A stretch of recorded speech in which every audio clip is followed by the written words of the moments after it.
করেছেন। এখন আমাদের সম্মানিত প্রধান বক্তা আমাদের সামনে বক্তব্য উত্থাপন করবেন। এখন বক্তব্য রাখছেন হযরতুল আল্লামা হযরত মাওলানা আহমদ আলী জিহাদি সাহেব, ভাইস প্রিন্সিপাল সাথিয়া কামিল মাদ্রাসা সাতক্ষীরা। আসসালামু আলাইকুম ওয়া রাহমাতুল্লাহি ওয়া বারাকাতুহু। ওয়া আলাইকুম আসসালাম। কেমন আছেন আপনারা? আলহামদুলিল্লাহ ভালো আছেন। যারা দাঁড়িয়ে আছেন অনেকদিন পরে কি মনছে আপনারা নিশ্চয় কোরআনকে ভালোবাসেন, ভালোবাসেন না? তো যারা কোরআনকে ভালোবাসেন আমি তাদেরকে বসতে বলবো। আমি 1 মিনিট সময় দিলাম যারা কোরআনকে ভালোবাসেন। আমি মহব্বতের সাথে বলছি, যারা কোরআনকে ভালোবাসেন তারা বসবেন। আমরা দাবি করবো কিনা? সবাই কি বসতে রাজি আছেন ইনশাআল্লাহ? যারা দাঁড়িয়ে আছেন দয়া করে মায়া করে মহব্বত করে বসতে বলছি। যদি কেউ দাঁড়িয়ে থাকেন তাহলে মাহফিলের হাইসিয়ত নষ্ট হবে। যেহেতু রাত 11টা বেজেছে, আমরা 12টার মধ্যে মাহফিল শেষ করার জন্য নিয়োগ করছিলাম, কিন্তু অনেক কিছু অতিথি মণ্ডলী ছিল যাদের কারণে আমাদের একটু দীর্ঘায়িত হয়েছে। আমরা সবাই ডাইরেক্ট কোরআনের মধ্যে ঢুকতে চাই। পড়েন আউযু বিল্লাহি মিনাশ শাইতানির রাজীম। বিসমিল্লাহির রাহমানির রাহিম।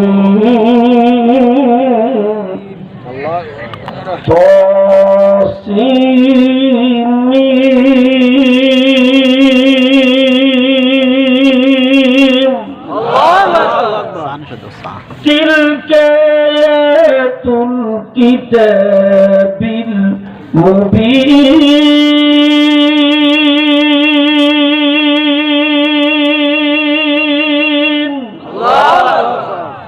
نتلو عليك من نبأ موسى وفرعون بالحق لقوم يؤمنون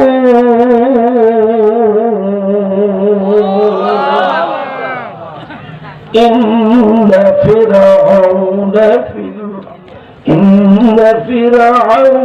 علا في الأرض وجعل أهلها شيعا يستضعف طائفة منهم يذبح أبناءهم ويستحيي نساءهم إنه كان من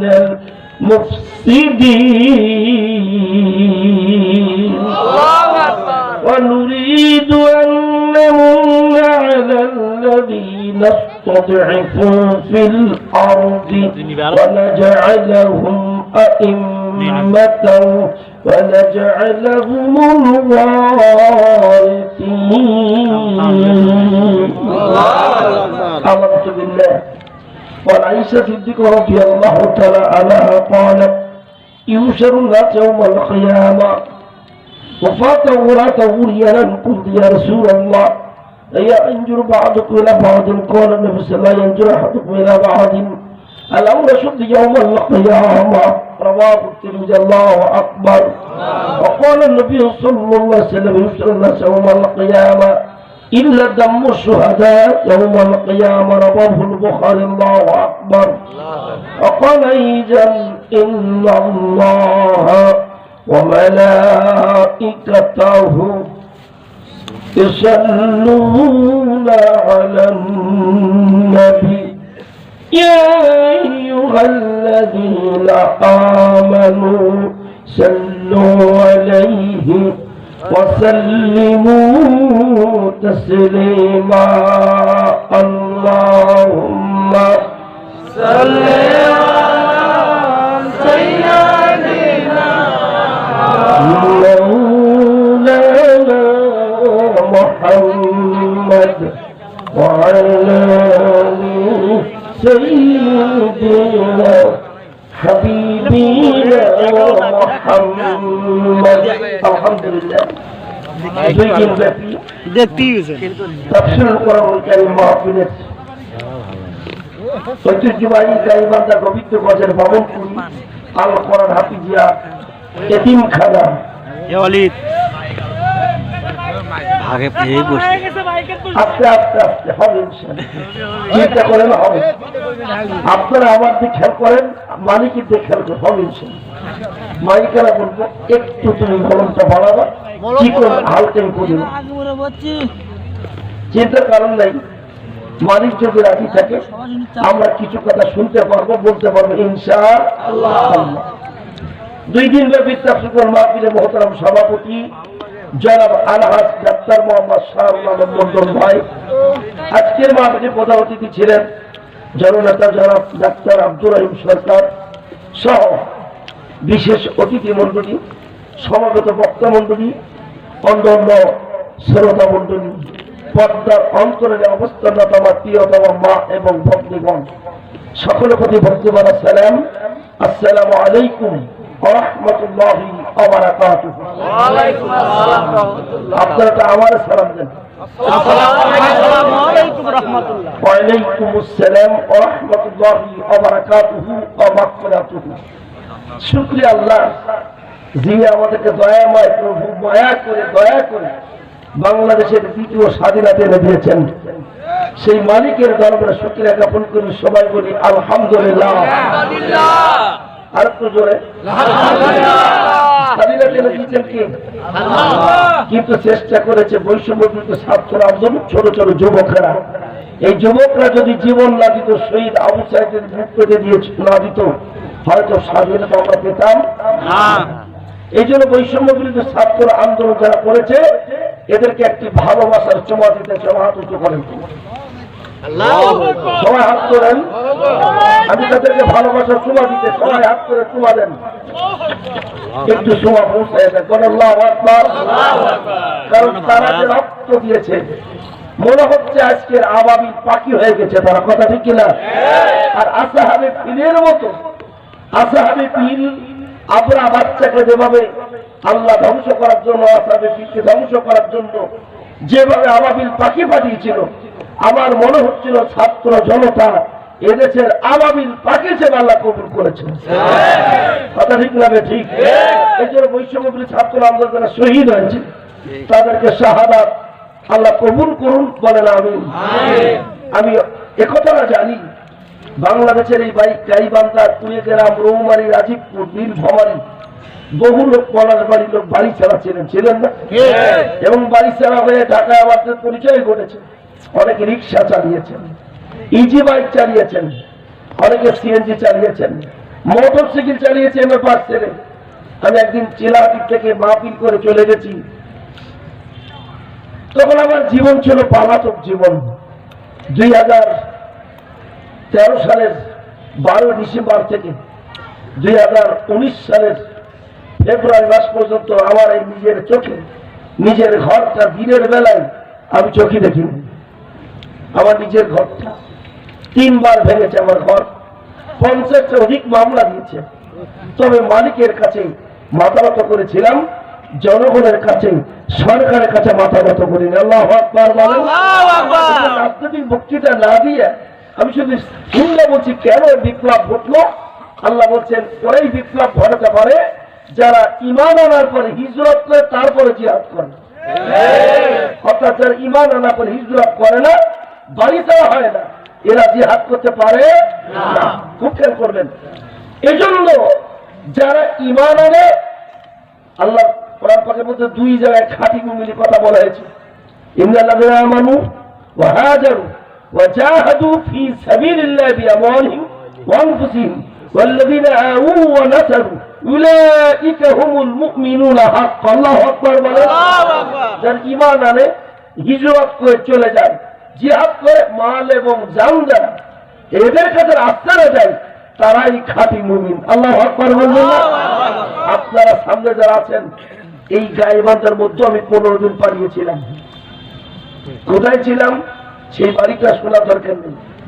বগুড়ার মধ্যে পালিয়েছিলাম 7 মাস, নীলফামারী পালিয়েছিলাম প্রায় 2 মাস, রৌমারী রাজীবপুরের মধ্যে পালিয়েছিলাম প্রায় 2 মাস। এখানে আপনাদের এক এমপি আজিজ ভাই সাথে সেখানে আমার পরিচয় ঘটেছিল। আজকে চলে গেছে, এক এক করে সবাই চলে যেতে হবে, কিন্তু আমরা সব ছাড়তে পারি, কোরআন ছাড়তে পারি না। কথা ঠিক না বেটি?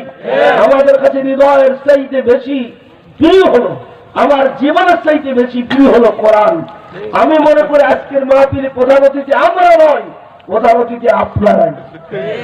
কেন? আপনাদের এই নেম প্লেটের নাম নাই, এই লিফলেটের নাম নাই। আমার নাম যদি লিফলেটে না থাকতো আমি আসতাম না, এখানে অতিথি মন্ডলীর নাম যদি না থাকতো হয়তো অতিথি মধ্যে আসতো না। কিন্তু আপনাদের নামে করে লিফলেট নাই, পোস্টার নাই, মাইকিং নাই, অনেক স্থানে যারা এসেছেন, এদের আপনাদেরকে ধন্যবাদ দেই। আপনারা হল আজকের মাহফিলে প্রধান অতিথি, ঠিক কিনা? এই জন্য আজকের মাহফিলে প্রধান অতিথি শুনতে এসেছেন কি? আরো জোরে এ কোরআন 1400 বছর আগের কোরআন না এখনকার কোরআন? 1400 বছর আগে। কথা বলা লাগবে, 1400 বছর আগের কোরআন এখনকার কোরআন। এই জন্য এই 1400 বছর আগের কোরআন এখন চলবে না চলবে না? কোরআনের দাম বেশি না ওয়াকফের দাম বেশি? সবাই খেয়াল করেন, আমি সবাইকে বলবো কোরআনের দাম বেশি না ওয়াকফের দাম বেশি?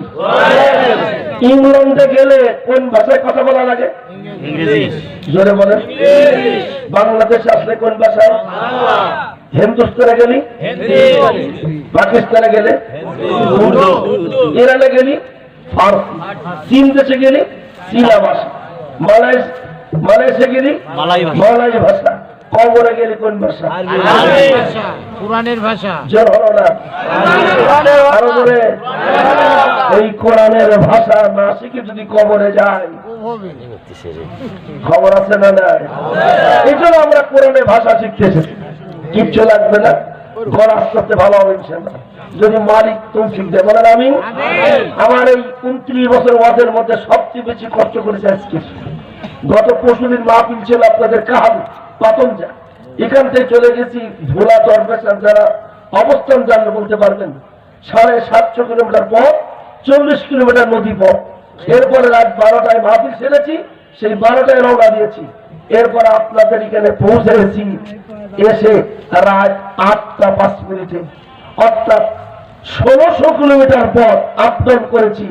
এরপর আবার চলে যাব সাতক্ষীরায়। এত বিস্তর এই জায়গাটার আসার সুযোগ মালিক করে দিয়েছেন। গাড়িওয়ালার বললাম কেমন চালাচ্ছ? বলছে আমার জীবনে এত ফোর্সে চালানো, এত দূরত্বের পথ চালাইনি, তারপরও আপনাদের টানে এসেছি।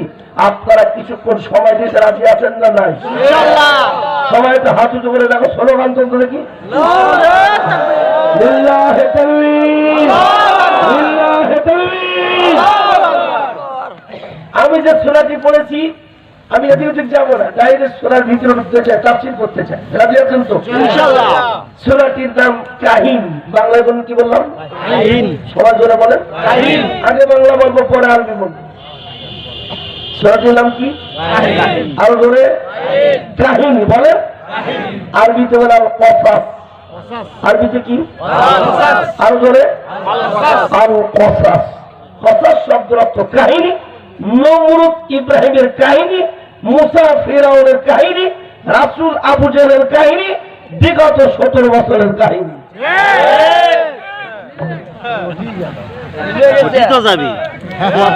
কোরআন বাদে বলে কথা হবে না। যার নাম কোরআন তার নাম বলবো না। কথা বলছি কি আমি ঠিক? যেহেতু তাফসীরে ভাবি তাফসীরে কায়দায় চলবে, আমরা প্রতি হতে পারেছি খুশি হবে যা। সকলে বলুন আলহামদুলিল্লাহ। সকলে করে দুরূদ পাঠ করে সবাই বলুন সাল্লাল্লাহু আলাইহি ওয়াসাল্লাম। সূরার নাম কি? জোরে বলেন। মুখস্থ বই 1 বছর পরে তো আমার মনে থাকে কত বছর ধরে আলোচনা করেছিলাম। এখানে প্রথম এসে সূরা লাহাবের তাফসীর দিয়েছিলাম, মনে আছে? এখানে তাফসীর দিয়েছিলাম সূরা কাউসারের, মনে আছে? এখানে তাফসীর দিয়েছিলাম সূরা নামলের, মনে আছে? এখানে তাফসীর দিয়েছি সূরা আনকাবুতের, মনে আছে আমার? আমি এখানে কোন সূরা তাফসীর দিয়ে মনে না করতে পারি, বলবেন হুজুর ঈশ্বর আলোচনা হয়। এই জন্য আমাকে একটু মনে রাখতে হয় যে কোন সূরা তাফসীর কবে দিয়ে যাচ্ছে। আসুন ঢুকে যাই। প্রথম বলবো নাম করে বলেছি, দ্বিতীয় বলবো শানে নজুল, তৃতীয় বলবো ব্যাখ্যা, প্রত্যেক জায়গায় বলবো শিক্ষা। আল্লাহু আকবার বলেন। এদিকে জায়গাটা কি জিনিস? এটা তো চশমা। আমাদের টাকা যাবে নাকি? তাহলে মোবাইল দেখে মোবাইল চেনা যায়, চশমা দেখে চশমা চেনা যায়, মানুষ দেখে মানুষ চেনা যায়, গরু দেখে গরু চেনা যায়, ছাগল দেখে ছাগল চেনা যায়, ভেড়া দেখে ভেড়া চেনা যায়, আবু জেহেলের কাজ কাম দেখে আবু জেহেল চেনা যায়। এই জন্য আয়াত শব্দ চিহ্ন, আয়াত শব্দ নিদর্শন, আয়াত মানে হলো মুজিজা, আয়াত মানে পূর্বের ধ্বংস অবশিষ্ট লীলার উদাহরণ। কোরআনে 6666টা নিদর্শন আছে, তার মানে 6666টা আয়াত আছে। প্রত্যেকটা আয়াত মানার দরকার আছে না? না। আল্লাহ বলছে আমি কি দেখার জন্য দুইটা চোখ দান করি নাই? কি দিয়েছেন? জোর হলো না? আমি কি দেখার জন্য দুইটা চোখ দান করি নাই? আর আমরা আমি কি দেখার জন্য দুইটা চোখ দান করি নাই? দেখার জন্য কি দিয়েছে? আরো জোরে আমরা দেখতে পাই কি না পাই? কিয়ামতের ময়দানে মুসিবতের দিন একজন মানুষের দু চোখ অন্ধ করে দেওয়া হবে, তখন বলবে অমান আরাদা আও যিকরি ফাইন্না লাহু মাঈশাতান দানকা ওয়া নাহশুরুহু ইয়াওমাল কিয়ামাতি আ'মা।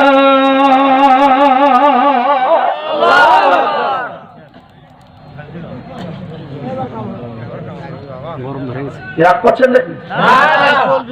এতক্ষণ পরে যখন গা ঘামবে তখন তোমার ফুলতে হবে। যদি আমি অবস্থায় থাকি তাহলে আমার গা ঘামবে, আমার গলা বসে, আবার ঠান্ডা লাগলে গলা বসে।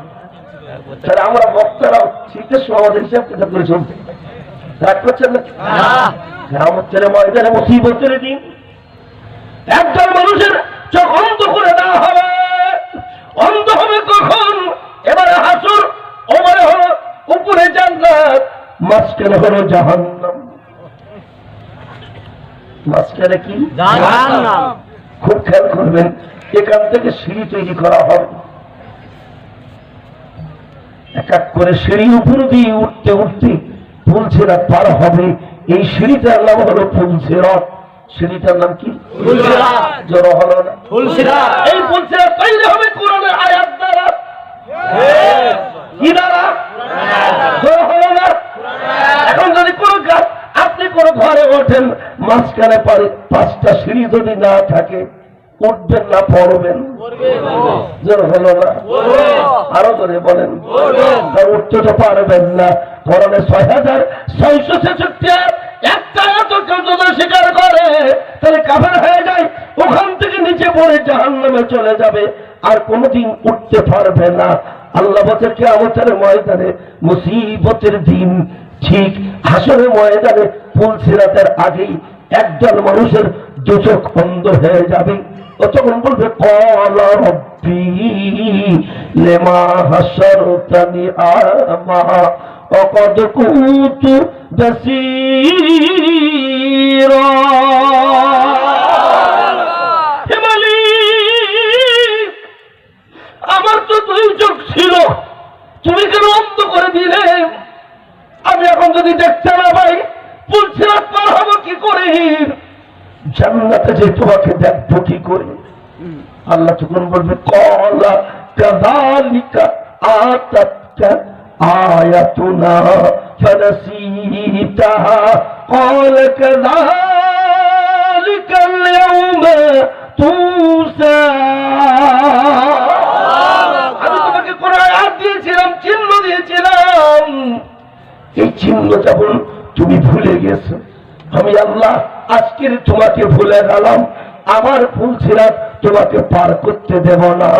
যেই চোখ দিয়ে কোরআন দেখতে ভালো লাগতো না, যেই চোখ দিয়া তাফসীর মাহফিল বন্ধ করে দিতে, যেই চোখ দিয়া 144 ধারা জারি করতে, যেই চোখ দিয়া কোরআনে পাখিকে দেখতে ভালো লাগতো না, এই দুই চোখ অন্ধ হবে। এই কথা কার? সেদিন বলবে মালিক আমার দু চোখ কেন বন্ধ করে দিলে? আমার তো দু চোখ ছিল, তুমি কেন দু চোখ আমার বন্ধ করে দিলে? আল্লাহ বলবে তোমার আমি আয়াত দিয়েছিলাম, আমার আয়াত দেখো নাই? যেই দুই চোখ দিয়া আমার কোরআন দেখো নাই, এই দুই চোখ দিয়া আমি আল্লাহ আমার জান্নাত দেখতে দেব না। কেঁদে কেঁদে সেদিন বলবে, আল্লাহ আর একটা বার আমাকে দুনিয়ায় ফেরত দাও, আমি এইবারে যে কোরআন পড়বো, কোরআন দেখবো। আল্লাহ বলেন সুম্মা লা ইয়ামুতু ওয়ালা ইয়াহইয়া। তোমার দ্বিতীয়বার সুযোগ দেওয়া হবে না, এটাই তোমার শেষ চান্স, এটাই শেষ সুযোগ, তোমাকে দেওয়া হবে না। তাহলে কোরআনের আয়াত মানে হলো চিহ্ন। আয়াত মানে কি? চিহ্ন। জোর হলো না? চিহ্ন। এই সূরাটি কেন নাযিল হলো জানবার দরকার আছে না নাই? নবীর বাড়ি ছিল মক্কায়। জোরে বলেন কোথায়? মক্কায়। আরো জোরে বলেন মক্কায় বাড়ি ছিল। বিশ্ব নবীর বাড়ি মক্কায়। মক্কার কাবার ঘরের পূবের পাশে ছিল সাফা মারা পাহাড়। সাফা মারা পাহাড়ের পূবের পাশে ছিল আবু জেহেলের ঘর। কার ঘর?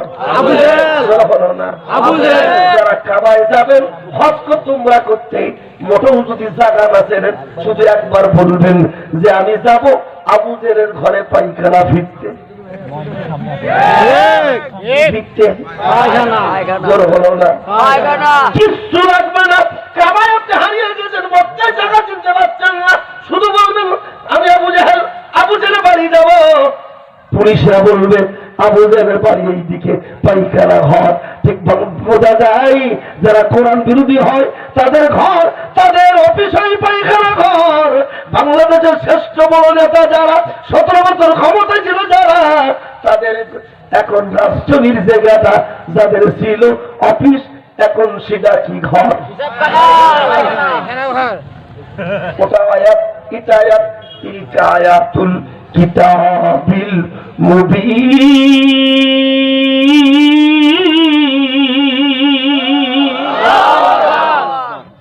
খুব খেয়াল করতে হবে। চিহ্ন দেখে যদি চশমা দেখে চশমা চিনা যায়, এটাও চশমা, ওটাও চশমা, ওটাও চশমা, তাহলে আবু জেহেল হওয়া হলো পায়খানা ঘর। আর বাংলাদেশে তারা কোরআন বিরোধী, আলেম বিরোধী, কোরআনের পাখি বিরোধী, তাদের রাজধানীগুলো, তাদের অফিসগুলো কি ঘর? কেউ ঢুকেছেন তাহলে বলবো পায়খানার দল। উঠলে কিন্তু খবর আছে না নাই? সুতরাং ওটা যাবে না। যদি পিসাব পায়খানা লাগে, যদি পিসাব লাগে আঙুল তো 1 আঙুল তুলবেন, আমি অনুমতি দেব। পায়খানা লাগলে 2 আঙুল তুলবেন, অনুমতি দেব। আবার কোন ব্যক্তি পিসাব পায়খানা যাইয়া বিড়ি খাই, নেশা আছে, লেগে যায়, না খালি পায়খানা হয় না, উনি 3 আঙুল তুলবেন। আমি অনুমতি দেব, তার আবার যাবেন। রাজি আছেন না নাই? বিনা অনুমতি উঠে যাবে না। ভাইরা আমার, বিশ্বনবী যখন কোরআন প্রচার শুরু করলো, আবু জেহেল দেখলো মুহাম্মদের সুর এত সুন্দর, মুহাম্মদের তেলাওয়াত এত সুন্দর, মুহাম্মদের বক্তৃতা এত সুন্দর, মুহাম্মদের চরিত্র এত সুন্দর। মুহাম্মদকে যদি ঠকাতে হয় তাহলে মুহাম্মদকে ঠকাতে হবে। কি করতে হবে? ঠকাতে হবে। ঠকানোর পদ্ধতি খুঁজতেছে। বাংলাদেশের যারা বড় বড় হুজুর, কোরআনের সুরে ভালো, আমলে ভালো, এদেরকে ঠকানোর জন্য পাইতারা করা হয়েছে। ওই আমল এই আমল এক না আলাদা? আগের আমলে কোরআন, এই আমলে কোরআন এক না আলাদা? জোর হলো না? আগের আমলে নামাজ ছিল 5 ওয়াক্ত ফরজ, এখন তো 6 ওয়াক্ত। আগের আমলের নামাজ, এই আমলের নামাজ এক না আলাদা? যে ভাষায় বলবেন সে ভাষায় বোঝাবো। কন্টেন্টের দিকে তাকানোর দরকার নেই, অন্তত তাফসীরের দিকে তাকাবেন। আগের আমলের রোজা, এই আমলের রোজা এক না আলাদা? তাহলে ওই আমলে আবু জেহেলের ঘর যদি পায়খানা ঘর হয়, এই আমলে যাদের ঘরটা পায়খানা করা হয়, ওই আমলে পায়খানা হয়, এই আমলে পায়খানা হয়, ওই আমল আবু জেহেল, এটা আবু জেহেল হবে কি হবে না? খুব খেয়াল করতে হবে। ঠান্ডা মাথায় আপনাদের অষ্টম বেশি রাজনীতি কথা বলবো না, তবে কোরআনে যেটা আছে এটা যদি বললে কেউ রাজনীতি মনে করে তাহলে বলবো মাথা খারাপ হয়ে গেছে। খুব খেয়াল করতে হবে ভাইরা আমার, আল্লাহ নবীর চেহারার সাথে পৃথিবীর কোন চেহারা মিলবে না, নবীর তেলাওয়াতের সাথে পৃথিবীর কোন তেলাওয়াত মিলবে না, নবীর আমলের সাথে পৃথিবীর কোন আমল মিলবে না। আবু জাহেল বলল, মোহাম্মদ তুমি কোরআন তেলাওয়াত করা বন্ধ করো। রাসূল বলল, ও চাচা আমার জীবন চলে যাবে, কোরআন বলা বন্ধ হবে না। আবু জাহেল চিন্তা করল মোহাম্মদকে ঠকাতে হবে। আবু জাহেল মিটিং কল করলো, হাজার হাজার মানুষের মাইকিং করে কুবাইস পর্বতের পারে মানুষদেরকে সমাবেশ করলো। পর্বতের নাম কুবাইস। পর্বতের নাম কি? জোড়া হলো না? যে সূরাটি পড়েছে সূরাটির নাম কাহিনী। এই সূরাটি যে জায়গা নাজিল হয়েছে সেই জায়গাটার নাম জুহুফা। জায়গাটার নাম কি? জোড়া হলো না? এই যে মাহফিল ছিল গাইবান্ধা না বগুড়াই? জোড়া হলো না? গোবিন্দগঞ্জ না পলাশবাড়ি? বামনগুড়ি না গোবিন্দগঞ্জ বাজারে? ভালো করে খেয়াল করবেন, কোরআন বুঝতে গেলে সূরাটির নাম হলো কসাস, নাজিল হয়েছে যে জায়গাটা, জায়গার নাম হলো জুহুফা। বিশ্বনবীর বিরুদ্ধে যে জায়গাটা দেখেছে সেই জায়গাটার নাম হলো কুবাইস পাহাড়। কি পাহাড়? কুবাইস পাহাড়ের কাছে মানুষদের কারা গেছে, কুবাইস পাহাড়ের কাছে দেখেন আবু জাহেল মাইকিং করে রেখে বলছে, আজকের মোহাম্মদের বিরুদ্ধে অ্যাকশনে চলে যাবো। কে আছো লোকজন আসো, সৈন্য সামন্ত টাকা হলো। কুবাইস পর্বতের কাছে রেখে বলো, মোহাম্মদ মোহাম্মদ। রাসূল বলেন, চাচা কি বলতে চান? বলে আজকে তোমার বিরুদ্ধে আমাদের অ্যাকশনে যাওয়ার আগেই তোমার একটা অপশন দেব। বলে কি অপশন? বলে আগের আমলে নবী ছিল, নবীদের মুজিজা ছিল, ঈসা আলাইহিস সালামের মুজিজা ছিল, মুজিজা ছিল, হযরত মুসা আলাইহিস সালামের মুজিজা ছিল। মুসা আলাইহিস সালাম লাঠি ফেললে সাফ হয়ে যেত ৭২ গজ। মুসা আলাইহিস সালাম বুকের তলে হাত দিলে, হাত বের করলে হাসান লাইটের মতো আলোকিত হয়ে যেত। আবার না হাত ভিতরে নিলে আলো নিভে যেত। পৃথিবীর কোন আলো লাগতো না, মুসার হাত দিয়ে অটোমেটিক আল্লাহ আলো বের করে দিল। আল্লাহু আকবার। তোমার কাছে এমন কোন আয়াত আছে কিনা, মুজিজা আছে কিনা যেটা তুমি দেখাতে পারো? আর যদি না দেখাতে পারো কোনদিন কোরআনের আয়াত বলবা না। আল্লাহ নবী বললেন, আমার চাচারা আমি মুজিজা দেখাতে পারবো না, তো আল্লাহ যদি চাই পারবো। আল্লাহু আকবার। সব লোক এক জায়গায় করা হলো। কুবাইস পর্বতের দিকে করে দাঁড়ায় বলছে, মোহাম্মদ রাতে সমাবেশ করেছি, আজকের পূর্ণিমার চাঁদ উপর দিকে তাকাও। উপর দিকে তাকানো হলো। বলে মোহাম্মদ এই যে পূর্ণিমার চাঁদ দেখতেছ, এই পূর্ণিমার চাঁদ আঙ্গুলি ছেড়া দিয়ে কেটে ফেলবা, দ্বিখণ্ডিত করবা। যেহেতু তুমি আল্লাহর নবী, চাঁদটা আল্লাহর, সূর্যটা আল্লাহর, কোরআন যদি সত্য হয়, তুমি নবী যদি সত্য হও, তাহলে চাঁদটা খেতে দ্বিখণ্ডিত করে ফেলো। আল্লাহু আকবার। বিশ্বনবী নবী কুল শিরোমণি মাথাটা নিচু করলেন, উত্তর দেয় না। কি করবে? মনে মনে শুধু বলতে চাল্লা, হাজার হাজার লোকের মধ্যে আমার কাছ থেকে আয়াত চাই, মুজিজা চাই। তুমি কোন আয়াত আমাকে দিয়েছ? অন্তত 7টি খণ্ডিত আয়াত আমাকে বুঝিয়ে দাও। সঙ্গে সঙ্গে মুহূর্তের মধ্যে আল্লাহ বলে দিল, জিবরাইল আমার মোহাম্মদের কাছে ওর আয়াত চাই, চিহ্ন চাই, মুজিজা চাই। এখনই যাও, 2টা আয়াত বলবে আর কালেমা শাহাদাত পড়ে উপর থেকে আঙ্গুলটা টান দিবে।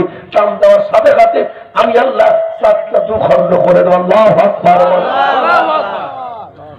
খুব খেয়াল করবেন, সারা নজর বলতেছি। 4টা জিনিস বলতেছিলাম। একটা হলো নামকরণ, 2 নম্বর সারা নজর, 3 নম্বরে ব্যাখ্যা, 4 নম্বর শিক্ষা। যেহেতু আমি কামেল ছেলে তাফসীর পড়াই, একসময় মিল্লাতে টঙ্গী শাখার হেড মুহাদ্দিস ছিলাম। আমি ঢাকা বিশ্ববিদ্যালয়ের ভিতরে ওয়াজ মাস্টার ফার্স্ট ক্লাস। আমি আপনাদের কাছে কোরআন বোঝাতে চাই, রাজনীতি কথা না বলে ডাইরেক্ট ভিতরে ঢুকতে চাই। বিশ্বনবী বলেন, আমার বাচ্চারা আপনারা সব উপরের দিকে তাকান। বিশ্বের উপর দিকে তাকালেন, সব সাহাবীর উপর দিকে তাকাতে বললেন, কাফেরদের আবু জাহলদের উত্তরসূরি সবার উপর দিকে তাকালেন। বিশ্বনবী বললেন, ইকতারাবাতিস সাআত ইনশাক্কাল কমার। আল্লাহু আকবার। শব্দ আয়াত উচ্চারণ করলেন, ইকতারাবাতিস সাআত ইনশাক্কাল কমার।